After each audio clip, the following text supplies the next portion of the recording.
Welcome to the Angel Mystic podcast. I am super excited you are listening because this is where spiritually open minds can come together to explore the wonders of angels, spiritual connections, and the art of manifesting. Hosted by me, Amanda Took, the Angel Mystic, your spiritual midwife to help you on your journey to a fulfilling and happy life. You may have seen me on ITV, Channel 4, or even in Fate and Fortune magazine. In each episode, we will delve into the mystical world of angels, offering you insights, guidance, practical tools to deepen your connection with the upstairs so that you can find inner peace, happiness, joy, and create the life that you want. Tune in for weekly, fun conversations, transformational insights that will elevate your spiritual journey and awaken your inner mystic. Please hit subscribe now as we embark on a transformational adventure with the Angel Mystic podcast. Welcome back to a new episode on the Angel Mystic podcast. And this time we are discussing one question you need to ask yourself if you want to start a spiritual business. So, as you probably know, I'm Amanda, the Angel Mystic. I have had this spiritual business for 15 years. Essentially, it was a hobby that grew into something much bigger and greater than I ever could have imagined.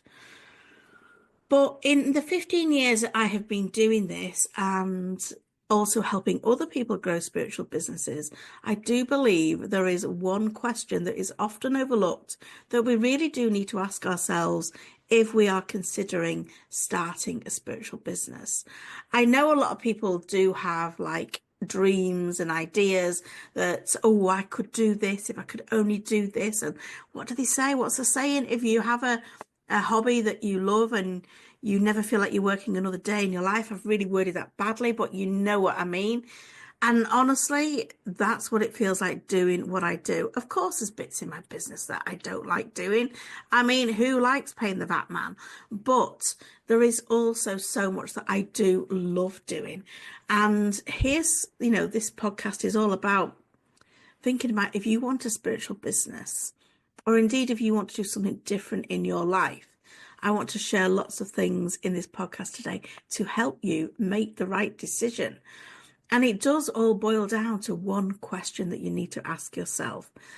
And this question isn't something that you just ask yourself once. You do need to ask yourself many times as your business grows, as it unfolds, as it starts to develop. So if you've ever wondered whether you should be doing something different with your life, what you should be doing, if you've dreamed about turning your spiritual gifts into a business and wondered if it's the right path for you, this episode you're going to get so much from. Now, as it seemed last week, before we started, we did some intention setting. So let's just do that again now. Let's take a deep breath in and out. And set an intention to be open to receiving divine guidance today. Especially if you're feeling drawn to this episode, because it is no coincidence. It is a sign.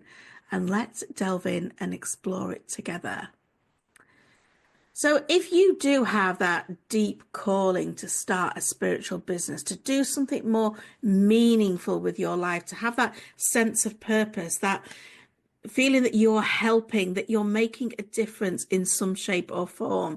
Maybe you feel like you want to do healing, coaching, intuitive work, helping people in some way.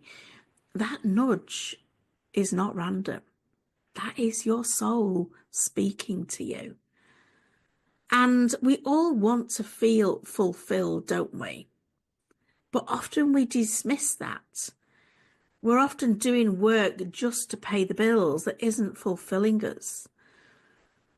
The problem is so many of us dismiss it and we think, who am I to do this? Who am I to follow that calling? I don't have enough experience. But the truth is, if you have a desire, you have enough to do what it takes. The universe does not plant those dreams in your heart for no reason. I want you to think back to a time when you helped somebody in some shape or form. It might have been just listening to someone. It might have been giving them a reading, getting your cards out, offering some guidance, being there for someone. How did that feel? Because that's the magic you're meant to bring to the world. And I often say with people that I am helping, we overlook something that's so easy for us to do is often overlooked because we think that we can't charge for it. And now I honestly think the world needs more spiritual entrepreneurs. We are in a time of mass awakening. More and more people are searching for deeper meanings, the healings, the spiritual connections. They're opening up, they're waking up. And so the demand for spiritual services is growing all the time. I've seen a massive difference in the 15 years that I've been doing this work. People are looking for guides, for healers, for teachers, for therapists. They're going down the more alternative route. They're helping, they're wanting people to help them navigate their journey. They're remembering that they're spiritual beings, which is incredible.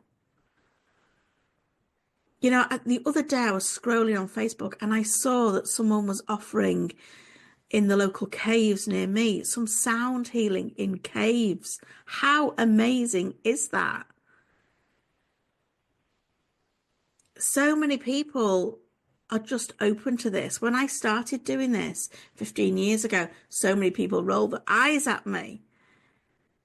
That happens less and less these days. People are interested. People are intrigued. The old way of doing business as well has really shifted. There's more and more heart-centered businesses that are emerging. And there's never been a better time to step into your purpose than now. Even if you're not officially a spiritual business, but you're a spiritual person, you can bring that through into your business. You can start making better connections, feeling supported, feeling guided, using your intuition. Think of this in a way that if you've got a gift and you could just help one person, isn't that better to share that gift? And imagine the impact that you could make if you started doing that time upon time upon time again, over months, over years. And do you know what? Yes, you can make money doing what you love. In fact, you can make very good money doing what you love. In fact, that's what you should be doing. Spiritual gifts are a gift. They're valuable. And it's okay to charge for your work. If you need permission, I'm giving you permission right now. You should not give it away for free just because it's so easy for you to do. Abundance and spirituality are not separate. They're meant to flow together. So what's going to stop us from doing it, from overcoming others? Blocks and fears like, oh my goodness, I can't do this. Often it is a fear of judgment, worrying about what people will think of you. And do you know what? I know what that feels like 15 years ago when I started this. Stepping out, not just my own personal spiritual closet, but also into the public light, doing this as a profession, opening a shop. It was very scary. But you soon learn to know that what other people think of you is not your business. Your journey isn't for everyone. They're on their own journey. But you're on your journey to help some people. And the people that you're meant to help will get it. There'll be no judgment from them. And the people, what do they say? People in glass houses shouldn't throw stones. People that are judging, it says more about them than you. Maybe you've got a fear of just not being good enough. You need to have it perfect. You need to have it all lined up. I just need to do one more course, read one more book, do one more program. You actually only need to be one step ahead of the person that you're helping. You're perfect as you are right now. And you have permission to start. Maybe you've got that fear of failing. Every spiritual entrepreneur has those doubts at times. The key step here is to start. Take one step, then another step, then another. The universe supports those that take action. But the other option of that, the not starting, what does that give you? Frustration, I expect. And I'm here to tell you, mistakes will be plentiful. But that's life, and that is all about learning. I think the biggest mistake that people wait is waiting until you feel ready, till all your ducks are lined up. You become ready by starting. If you've had children, were you ready for children? Was everything perfect in your life so you could have children? Probably not. You could say the same for anything. Things happen the way they're meant to happen.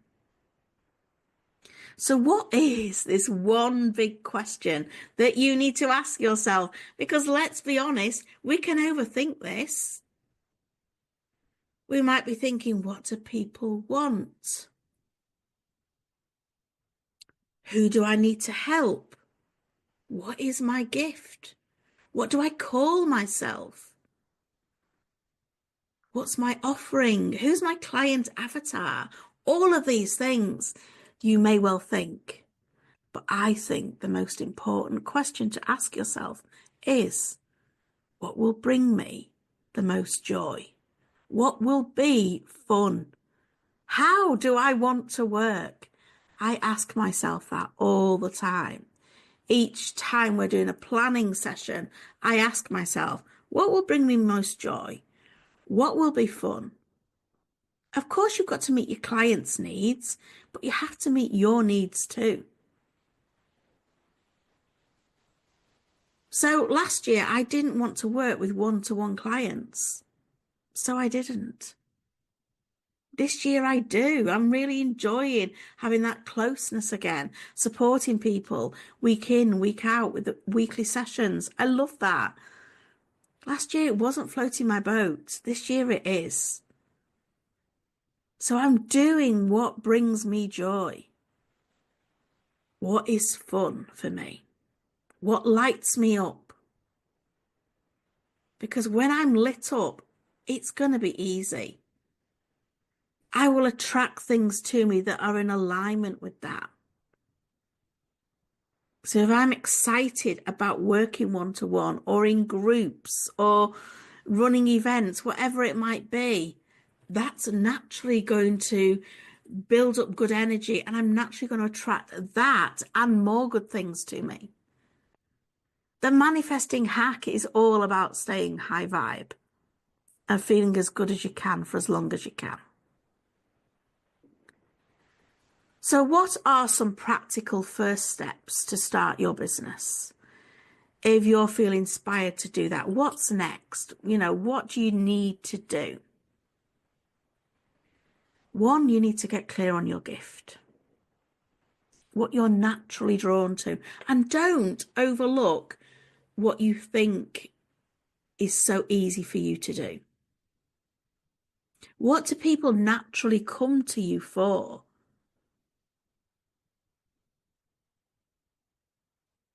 What could you do if you started sharing a message? Because we often think, I'm going to need a fancy website. No, you don't.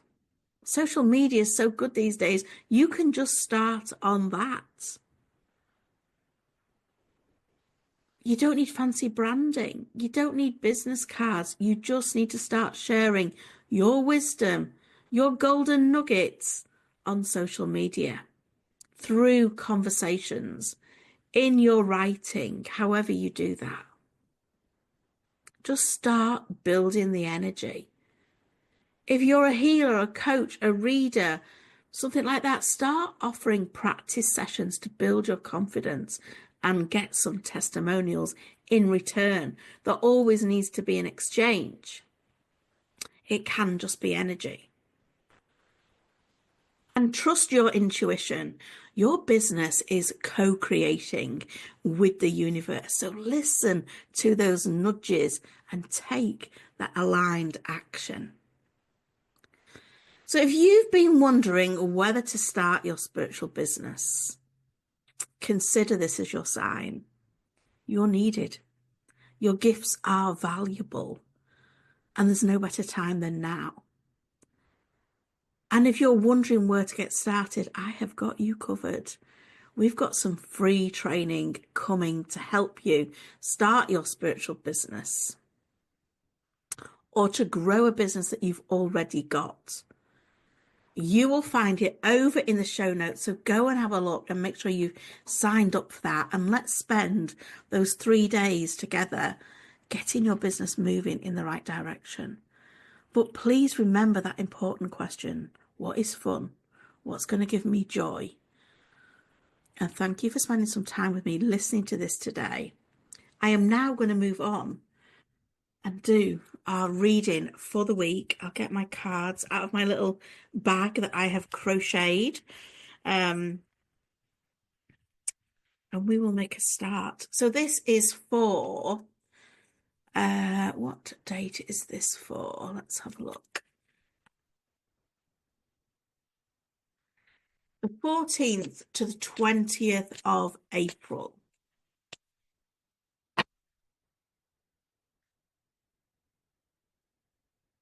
I would love to know how you're finding these combined sessions of the podcast and the weekly guidance.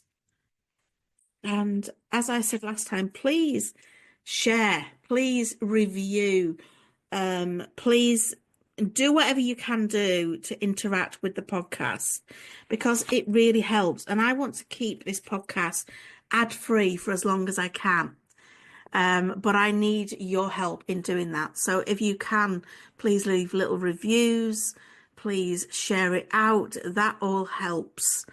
Okay, the cards are predominantly, I mean, I can't make this up, and you're going to see each card as I lift it up. So if you're watching on YouTube, you're going to see. But they're predominantly yellow. So we're starting the week on the Monday with the blockages card. The blockages card is saying, look, I know you feel blocked at the moment. You don't know the way forward, but you need to follow what feels right. You need to follow the light, and that will lead you out of the maze that you feel like you're in right now. If you are struggling, I also want to say, and we're doing this a lot in Abundance Club this month, is look for gratitude. There is so much more that you can be grateful for than you possibly think. So just sit in the moment and look around you and see how much you can be grateful for. There's so much more. And that is such a good way to shift in that energy if you're feeling blocked, like it says on card number 1. It feels like that's short-lived, because we've been moving to Tuesday. We've got top trumps. We've got the manifesting card. The manifesting card is reminding you, you are a powerful manifester. And you need to remember that, because things are coming. And they're coming fast. Things are aligning for you. So follow your gut instinct. Follow what feels right, because on Wednesday, it's going to lead you to a lot of happiness. So that gratitude work you did on Monday is really paying off. This is where we're starting moving into the yellow cards. Yellow cards all about joy and about happiness. So prioritize that today. Make sure you're doing what you really feel like you want to do, not what you have to do. So it might be that you have to leave the cleaning up for another day because something else is taking priority, and happiness rules over everything else. As we move into Thursday, now, interestingly, considering what this podcast was and what we were talking about, and I would love to know what you've taken from that. But Archangel Gabriel comes in. Gabriel is the official business angel. This is the archangel that will give you lots of good ideas. This is the archangel that helps with communication. And this is the energy that comes around on Thursday. So if you're needing that help, you just ask Gabriel. Lots of little birds as one of your signs on Thursday. You need to look out for them. But I also want to remind you of other signs throughout the week. They're going to be little white feathers. They're going to be sparkly lights at the corners of your eyes. Number synchronicities. That's another sign that's coming in this week. Do pay attention and look for those. On Friday, we've got the sleep card. And it's important to remember with the sleep card that this is the angels giving you messages in dream form. Now, I know a lot of people will say, I don't remember my dreams, but if you ask your angels, they will bring it through for you. You will remember. So ask as soon as you wake up and stay in that place and allow it to drift into you. Saturday is the intuition card. We spoke a little bit about this in the podcast. It's really important to listen to your intuition. Just to remind you, your intuition is your gut instinct. It's split second. It isn't where you hum and ha. So do pay attention to that. We even did a podcast on this last week as well. So if you've not listened to that, go back and have a listen. But start listening to your intuition more, and particularly following those number synchronicities. They're like signs that you are going in the right direction. And we're ending the week on love. And this is love for yourself, doing things that you love. So if it doesn't endorse what we've already spoke about in this podcast of following your heart and doing something that lights you up, this is your final reminder on Sunday to start pushing go on that. I hope you've enjoyed this podcast. Like I say, share, like, review, do all that good stuff. And I will see you back again soon, really, really soon for another podcast. Bye for now. I hope you've enjoyed this episode. If so, please hit follow and share my message by sharing with your friends. It would be amazing if you can leave a review. All this will help, and it activates the universal law of the more you give, the more you receive. So it's a win-win. You can find more good stuff between episodes over on social media. Just search The Angel Mystic on Facebook, Instagram or TikTok, or check out the links in the show notes. I'd love for you to connect more over in my free group in Abundance Manifesting, all on Facebook. Hope to see you there.